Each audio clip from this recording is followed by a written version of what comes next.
ఆదోని జిల్లా, జై ఆదోని జిల్లా. ముఖ్యంగా ఈరోజు ఆదోని జిల్లా ఏర్పాటు చేయాలని 11 రోజుల దీక్ష నడుస్తోంది. దీన్ని సమయం ఎక్కువ తీసుకోను, దయచేసి అందరూ ఒకటే గమనించాలా. దాదాపుగా ఇది 11 రోజులు రిలే నిరాహార దీక్ష నడుస్తుంది. గతంలో కూడా అనేక నెలలు రిలే నిరాహార దీక్షలు నడిచాయి. అనేక ఉద్యమాలు చేశారు, అనేక పోరాటాలు చేశారు.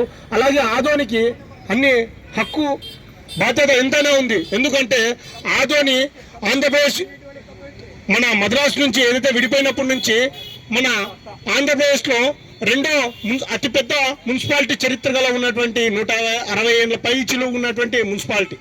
అలాగే బళ్ళారిలో మనం కలిసి ఉన్నప్పుడు, బళ్ళారి జిల్లాలో కలిసి ఉన్నప్పుడు బళ్ళారికి అప్పిచ్చినటువంటి మున్సిపాలిటీ ఆదోని. అటువంటిది ఈరోజు దివాలా తీసే పరిస్థితి ఉంది.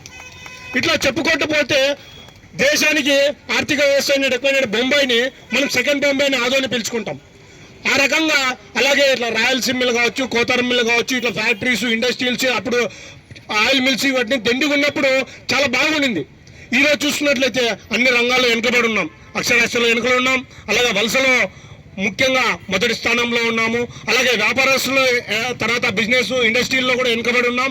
అలాగే ఈరోజు విద్య కోసం అనేక రాష్ట్రాలకు వెళ్లాల్సిన పరిస్థితి, వైద్య కోసం అనేక రాష్ట్రాలకు పోవాల్సిన పరిస్థితి. దయచేసి ఈరోజు గతంలో చేసిన వాళ్ళు కావచ్చు, ఈరోజు నిరాహార దీక్ష చేసిన వాళ్ళు కూడా ఎవరు ఇంటి కోసం కాదు. ఇది దయచేసి ఆదోని నియోజకవర్గంలో ఉన్నటువంటి ప్రజలు కావచ్చు, డివిజన్లో ఉన్న ప్రజలు కూడా దయచేసి అందరు కూడా పార్టీలకు అతీతంగా, సంఘాలకు అతీతంగా అన్ని ఆర్గనైజేషన్స్ కూడా ఇదొక మంచి వాతావరణం తీసుకోవాలా. గతంలో అనేక పార్టీలు కూడా హామీలు ఇచ్చి వెనుకపోయిన పరిస్థితులు ఉన్నాయి.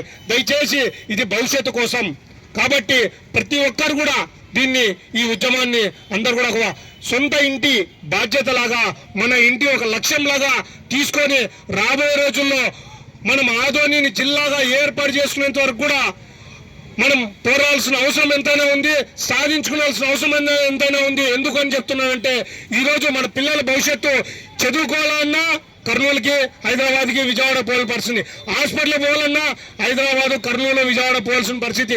ఇట్లా అనేక సందర్భాల్లో అనేక చిన్న చిన్న విషయాలు కూడా మనం ముందుకు పోయి అక్కడ పోవాల్సిన పరిస్థితి.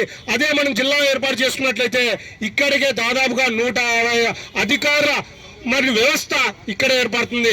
కలెక్టర్ కావచ్చు, ఎస్పీ కావచ్చు, ఇలా డివిజన్ జిల్లా స్థాయిలో ఉన్నటువంటి అత్యధిక మన ఐఏఎస్, ఐపీఎస్లు వచ్చి మన సమస్యలు కానీ మనం వెనుకబడడానికి, ముందుకు పోవడానికి మనం జిల్లా సాధించుకోవాలని చెప్పి ప్రతి ఒక్కరు కూడా ఇక్కడ ఉన్నటువంటి అన్ని సంఘాలు కావచ్చు అందరూ దయచేసి తెలియజేస్తున్నాం. సమయాభావం తక్కువ ఉండడం వల్ల